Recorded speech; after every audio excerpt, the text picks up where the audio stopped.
बिस्मिल्लाहिर्रहमानिर्रहीम। जनाब, स्टोरीज़ मैंने दो शेयर करनी हैं। पहली स्टोरी ये है कि ओन चौधरी साहब जो इमरान ख़ान साहब के इतने करीब कि वो उनके निकाह के गवाह थे।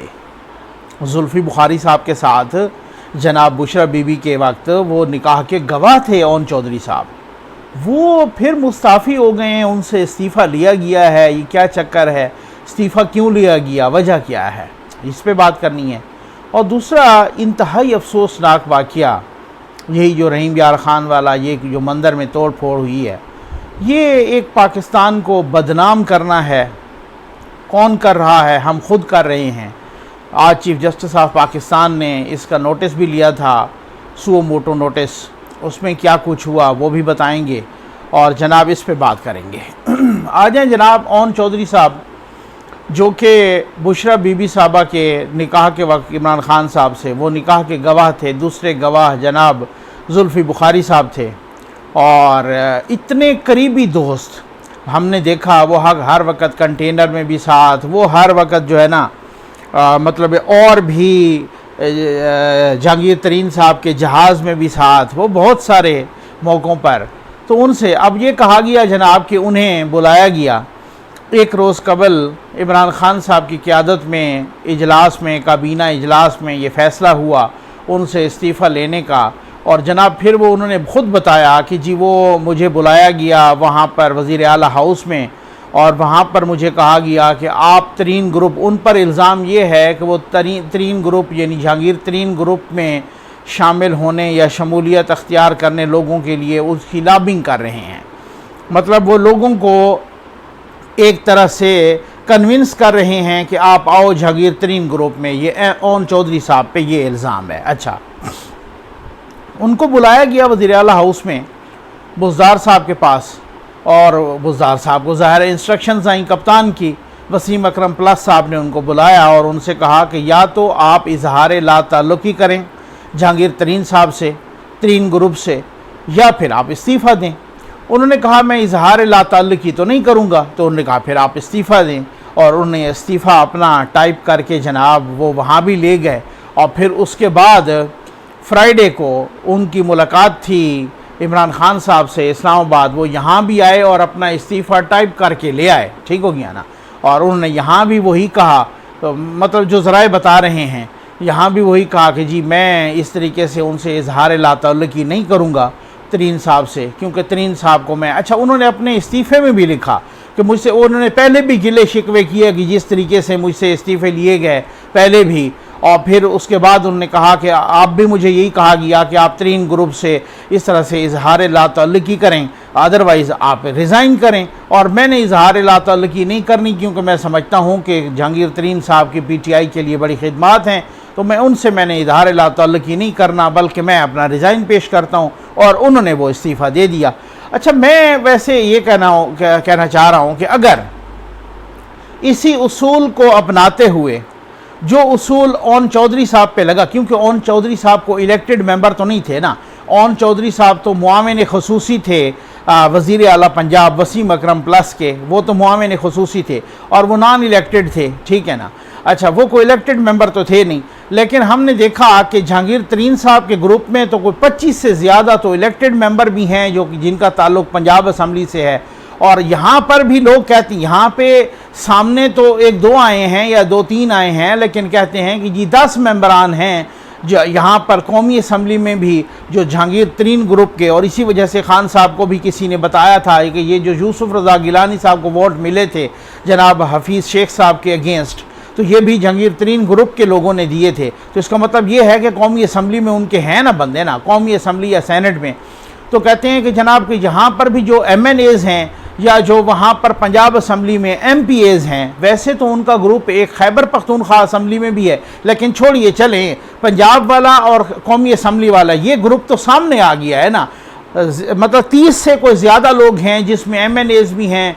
राजा रियाज साहब हैं जो उनके रूह रवां हैं, जो करता धरता हैं उस ग्रुप के। और फिर उसके बाद पंजाब असम्बली के भी कोई 25 से ज़्यादा अरकान जो मुंतखब अरकान हैं। ठीक हो गया? अच्छा, जो कि इलेक्टेड हैं। अब मुझे ये बताएं कि अगर इसी उसूल, अगर उसूल यही है कि जहांगीर तरीन से तमस्सुक की वजह से, जहांगीर तरीन ग्रुप ज्वाइन करने की वजह से अगर ओन चौधरी से इस्तीफ़ा लिया गया है, तो बाकी जिसने ज़रा हिम्मत करें, कप्तान साहब ज़रा पीटीआई हिम्मत करे, और वो फिर वो कहते हैं ना कि अब वो बड़ा जनाब वो कौमी यूथ ने इस तरह का शोर करना है कि जी देखें बड़े कितने असूल परस्त हैं कप्तान, तो उन्होंने ओन चौधरी जैसे दोस्त से भी इस्तीफ़ा ले गए, तो फिर ऐसा ही करें, राजा रियाज साहब से भी इस्तीफ़ा ले लें, उनसे भी कहें कि आप इस्तीफ़ा दो MNA शिप से, उनसे बाकी असम्बलीज वाले बाकी जो मेंबर हैं अगर उनको कहें तो सही ना, ये तो कहें। राजा रियाज साहब ने कहा नो डाउट कि वो उनके कहने पे इस्तीफ़ा नहीं दे सकते, हो सकता है, लेकिन बात यह है कि उनसे कहें तो सही कि जी आप इस्तीफ़ा। इसी तरह से और भी कुछ मुशीरान हैं जो कि ख़ुद वसीम अकरम प्लस साहब के हैं, और भी उनसे भी ले लें, ठीक हो गया ना इस्तीफ़ा। और फिर उसके बाद आप ये करें कि इस ग्रुप से ऐसा इजहार लातल्लुकी करें, आप ऐसा करें, चलें आप अगर उनसे पंजाब असम्बली की रुकनीत का इस्तीफ़ा नहीं ले सकते, क्योंकि वो एक पर्टिकुलर आइन में प्रोसेस है यहाँ पर राजा रियाज साहब से, तो इतना तो कर सकते हैं ना कि उनकी पीटीआई की रुकनीत तो कैंसिल कर सकते हैं। तो लगे पता लगे हाथों बंधे हाथों कि आप, क्योंकि उनको पता है कि अगर इन्होंने वहाँ से रिज़ाइन दे दिया तो पंजाब असम्बली यूं धड़ाम करके गिरेगी, ठीक हो गया ना। यानी हुकूमत जो पंजाब की होगी, जो वसीम अकरम प्लस की होगी, जो टोटल 6, 7 या 8 वोटों पे है, तो वो अगर 25 अरकान इस्तीफ़ा दे जाते हैं, 25 अरकान इसी एहतजाज में, और उनको राजा रियाज ने कहा है कि अगर हमें कहा गया तो हम भी इस्तीफ़ा दे देंगे, लेकिन इतने पागल नहीं हैं, इतने बहुत सियाने हैं ये, ठीक हो गया ना, उनसे नहीं लेंगे, क्योंकि जो इलेक्टेड मेंबर है इनको पता है कि अगर उन्होंने हमारे कहने पे इस्तीफ़ा दे भी दिया तो फिर तो खैर से यूं करके हुकूमत पंजाब वाली भी गिरेगी और यहाँ मरकज़ वाली भी गिरेगी, तो उनसे नहीं। तो अगर यही उसूल है कि जहांगीर तरीन ग्रुप, तो या तो उनको कहें कि आप इस्तीफ़े दें, और अगर वो इस्तीफ़े नहीं देते तो उनकी पीटीआई की जो रुकनीत है, वो रुकनीत तो कैंसिल करना आपके अपने हाथ में है, वो तो आप 2 मिनट में कर सकते हैं, ठीक है। तो आप ये करें, फिर आप हिम्मत करें कि वो रुकनीत तो आप कैंसिल करें, कि आपने रुकनीत तो खुद कैंसिल खड़े खड़े जनाब ज़बानी तौर पे कंटेनर पे जावेद हाशमी साहब की रुकनीत कैंसिल कर दी थी, तो यहाँ पे उन्होंने आपको तिगनी का नाच नचाया हुआ है और नाक में दम किया हुआ है जहांगीर तरीन ग्रुप ने, तो फिर आप दूसरों से भी इसी तरह से इस्तीफ़ा मांगें, और अगर इस्तीफ़ा नहीं देते तो आप उनकी रुकनीत कैंसिल करें, ताकि पता चले कि वो जो इलेक्टेड मेंबर्स हैं, अब ओन चौधरी के जाने से तो हुकूमत पे असर नहीं पड़ेगा, लेकिन राजा रियाज समेत वो 25 मेंबरान जो पंजाब असम्बली के हैं और यहाँ पे कौमी असम्बली के हैं, इनके जाने से बहुत ही थरथली मच जाएगी। तो जहाँ पे ऐसी सूरत हाल होती है तो इतने पागल नहीं है, ये वहाँ नहीं छेड़ते, ये सिर्फ और सिर्फ एक दिखावे के काम करते हैं, और इनको नहीं। आ जाए जनाब दूसरी स्टोरी पे, मंदिर वाली स्टोरी। मंदिर पर किस तरीके से हमने देखिए, एक इंतहाई अफसोसनाक वाक़या है ये, एक हिंदू मंदिर पे इस तरह की तोड़ फोड़। अच्छा, वो 8 ही बताया ये जा रहा है कि वो 8 या 9 साल का को बच्चा था हिंदू, और जनाब उसने को वाशरूम इस्तेमाल कर लिया मस्जिद का, जिस तरह से रिपोर्ट कर रहे हैं लोग, ठीक है ना, और इस तरीके से उन्होंने वाशरूम इस्तेमाल किया, और वो जनाब फिर उसके बाद पता नहीं हंगामा पैदा हो गया उनके वालिदैन ने। अच्छा, वो फिर मेंटली भी बच्चा रिटार्डेड बच्चा था, एक मेंटली भी अनेबल बच्चा था, इस तरीके से अनस्टेबल, और एक आप एक जो समझ लें कि जहनी माजूर बच्चा था, और उनके वालिदैन ने भी माफ़ी मांग ली। और वो जनाब मस्जिद में, अगर वो मस्जिद के वाशरूम, अगर वाकई ऐसी बात है कि अगर वो मस्जिद के वाशरूम में चला गया तो कौन सी क़यामत आ गई थी, अल्लाह का घर है और वो अल्लाह की मखलूक है, तो किसने कह दिया। हमने ऐसी मिसालें पढ़ी हैं कि रसूल मकबूल सल्लल्लाहु अलैहि वसल्लम ने मस्जिद नबवी में इजाज़त दी गैर मुस्लिमों को इबादत की, ये भी हमने पढ़ी हैं तारीख़ में और हिस्ट्री में, इस्लामिक हिस्ट्री में, उलमा भी इसकी तस्दीक करेंगे और हमने पूछा है उनसे। तो मकसद कहने का ये है कि ये पाकिस्तान को बदनाम करने की, मैं साजिश तो इसे नहीं कहूँगा, मैं इस तरह की बेवकूफ़ी कहूँगा कि हम अपने ही खुद बदनाम कर रहे हैं। अब इसको इंडिया उठाया हुआ है, इसको जनाब पूरे वर्ल्ड ने, पूरे इंटरनेशनल मीडिया ने पूरे इस तरीके से मंदिर में तोड़ फोड़ करना, कोई मस्जिद में करे तो फिर हमारी भी दिल आज़ारी उसी तरीके से होगी, और हुई हैं अगर इस तरह से वहाँ पर कोई बाहर जो है ना इस तरह की मस्जिद की तौहीन होती है, कुरान मजीद की तौहीन होती है, तो हम इसी तरीके से, तो जिनकी मंदिर की तौहीन होगी तो उसी तरीके से। और फिर आज चीफ जस्टिस ऑफ पाकिस्तान ने उसका सुओ मोटो लिया था और पुलिस को बुलाया, और जनाब वो मंदिर में तोड़ फोड़ करते वक्त पुलिस, अब जनाब आईजी साहब कह रहे हैं कि हमारा असल में मतमे नज़र था उन हिंदू घरों को प्रोटेक्ट करना, हमारा मंदिर की तरफ ख्याल नहीं गया। मैं कुर्बान जाऊं इस लॉजिक पे कि वो मंदिर में तोड़ फोड़ करते रहे कितना, और साथ नारे बुलंद होते रहे जनाब अल्लाह अकबर के। अब आप अंदाज़ा कीजिए ये हमने नारे को किस तरीके से जो है ना बदनाम कर दिया है। जैसे वो इसमें वो गालिबन अल्लामा इकबाल साहब का शेर है ना, वो जैसे कहते हैं कि भाई जो है ना अजब मजाक हुआ इस्लाम की तकदीर के साथ, कटा शबीर का सर नारे तकबीर के साथ। तो ये वही जो है ना इस तरीके का हमने नारे तकबीर को बदनाम किया है, और हम इस तरीके से जो है ना मतलब अल्लाह अकबर के नारे को हमने नौज़ु बिल्लाह बदनाम किया है। ये पाकिस्तान को भी बदनाम कर रहे हैं और खुदा न खास्ता हम इस्लाम को भी बदनाम कर रहे हैं। ये कैसी मुसलमानियत है, ये कैसी पाकिस्तानियत है, मैं कहता हूँ ये कैसी इंसानियत है।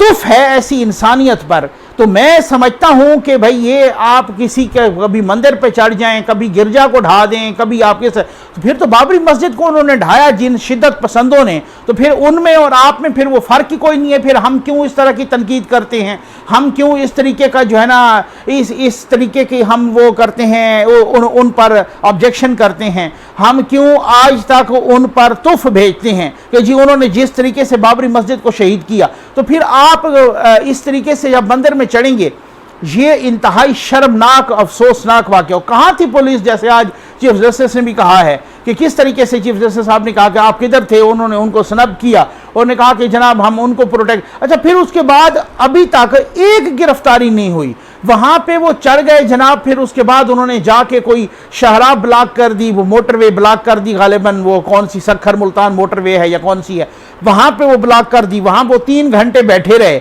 और वो जिन्होंने मंदिर में तोड़ फोड़ की, फिर उसके बाद वहां भी उनको किसी ने नहीं पकड़ा। तो ये इस तरह की जो दीदा दलेरी, इस तरह की जो दादागिरी, इस तरह की मैं समझता हूं जो मुबैना बदमाशी है, ये अगर रियासत सोई होगी, अगर हुकूमत सोई होगी, अगर पुलिस साथ मिली होगी, जैसे आज एक जज साहब ने भी कहा है बेंच में जो शामिल थे, उन्होंने भी कहा है कि फिर ये क्या करेंगे, पुलिस वाले सुलह करा देंगे, फिर क्या करेंगे, रियासत के पैसों से, हुकूमत के पैसों से, सरकारी खजाने से मंदिर की तामीर होगी, इन्हीं से पैसे लें। जिस जज साहब ने कहा है कि इन्हीं से पैसे लेंगे जिन्होंने तोड़ा है मंदिर, इन्हीं से, और इनको सजाएं दें।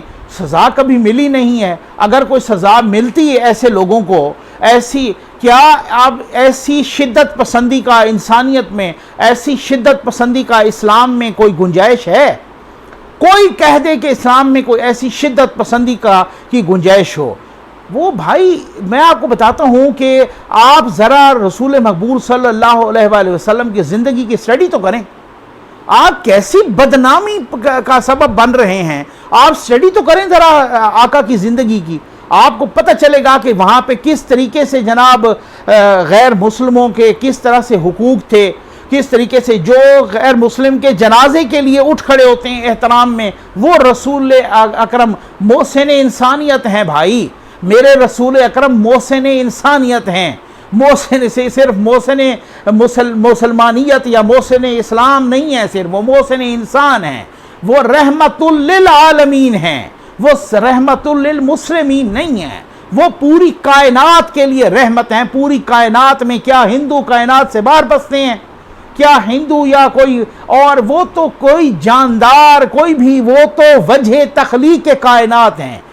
ये हमारा काम है, हमें शर्म आनी चाहिए ऐसे काम करते हुए, ऐसी हरकतें करते हुए हमें शर्म आनी चाहिए। पाकिस्तान को भी बदनाम करते हैं, इस्लाम को भी बदनाम करते हैं, अपने नाम को भी बदनाम करते हैं, मस्जिदों को भी बदनाम करते हैं। ऐसे चंद अनासिर हैं, सारे नहीं हैं, ऐसे चंद अनासिर हैं जो इस तरीके से, लेकिन उन चंद अनासिर को जब सज़ा देनी होती है तो फिर और भी उनके साथ मिल जाते हैं, और फिर और भी फिर उसके बाद एक शिद्दत पसंदी। लेकिन मुझे अफसोस है कि इस शिद्दत पसंदी को बहुत सारे स्टेट के अनासिर भी हैं जिन्होंने हवा दी है। अगर माजी में ऐसा ना होता और रियासती अनासिर इस्तेमाल न करते इलेक्टेड हुकूमतों के ख़िलाफ़ ऐसी शिद्दत पसंदी को, तो शायद ऐसी दीदा दलेरी और दादागिरी आज ना होती। मैंने पहले भी मुताद्दिद वीडियोस में कह चुका हूँ, हम डरबे में नहीं रहते, हम मरीख पर नहीं रहते, हम इसी दुनिया में रहते हैं जो ग्लोबल विलेज है। आप जहाँ पे एक हरकत होती है 1 सेकंड से पहले वो अमेरिका में उसकी वीडियो पहुंच जाती है, यूरोप में पहुंच जाती है, ऑस्ट्रेलिया में पहुंच जाती है।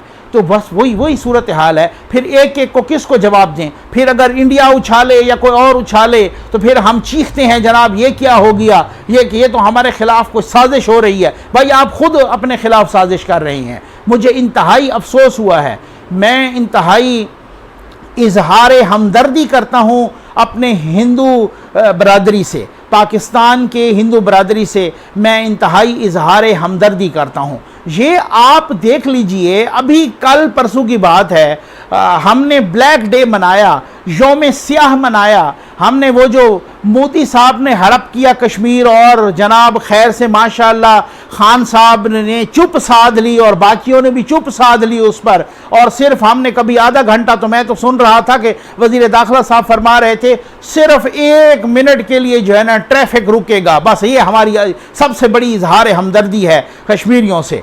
और मैं ये पढ़ रहा था, देख रहा था कि वही पाकिस्तान की हिंदू बरादरी ने भी हमारे साथ मिल के किस तरीके से जुलूस निकाला, किस तरीके से कश्मीरियों से इजहार यकजहती किया। ये उनको सिला दिया हमने, 1 दिन के बाद 2 दिन के बाद ये सिला दिया हमने। हमें शर्म आनी चाहिए। मैं समझता हूं शर्म से हर बाशऊर पाकिस्तानी का सर झुकना चाहिए, और कम से कम मेरा सर तो शर्म से झुक गया है। I am very sorry to the Hindu community, I am very sorry to you. मैं आपसे माफ़ी मांगता हूं, माफ़ी का तलबगार हूं, शर्मिंदा हूं, हर बाशऊर ज़हन शर्मिंदा है। उम्मीद है आपको वीडियो पसंद आई होगी। आपका बहुत बहुत शुक्रिया।